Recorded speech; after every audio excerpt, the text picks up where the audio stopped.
இப்போ வளர்ச்சிக்காக படிக்கணும். அப்ப இந்த வளர்ச்சின்றது ஆவியானவர் நடத்துறது சரிதானா? இது நான் எனக்குள்ள நடத்துறதும், ஆவியானவர் பைபிள் சொல்லப்பட்ட வசனம் ஒண்ணு தானா? அத நம்ம செக் பண்ணுவோம். ஒரு சில சமயத்துக்கு மேல விசுவாசம் நமக்குள்ள பெருகுன உடனே விட்டுருவோம்.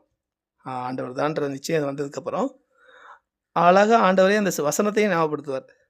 நம்ம அந்த வசனம் எப்பயாவது படிச்சிருப்போம் எப்பயோ அப்படின்றது. அப்ப 17 முறை, 18 முறை பைபிள் படிப்பது தவறல்ல. பைபிள் சொன்ன ஆண்டவரோடு நடப்பது தான் காரியம். எவர்கள் தேவ ஆவியினால் நடத்தப்படுகிறார்களோ அவருடைய தேவனுடைய புத்திரர்கள். 40க்கும் அதிகமானோர் இந்த பரிசுத்த வேதாகமத்தை எழுதியிருக்கிறாங்க. இப்ப எழுதியிருக்கிறாங்கன்னா, ஆவியானவர் சொல்லி தான் எழுதியிருக்கிறாங்க. ஆவியானவர் குடுத்தது. அப்ப அது குறைவற்றது, அது மாசற்றது, அது ஆத்துமாவை உயிர்ப்பிக்கிறது. ஆனா, அந்த தேடலோட பைபிள் படிக்கிறது இருக்கு பாருங்க, அது சத்திய ஆவியை நாம் பெற்றுக்கொண்டதுக்கு அப்புறம் தான். இந்த தேடல நமக்கு கிருபையாய் உருவாக்குறதே அவர்தாங்க.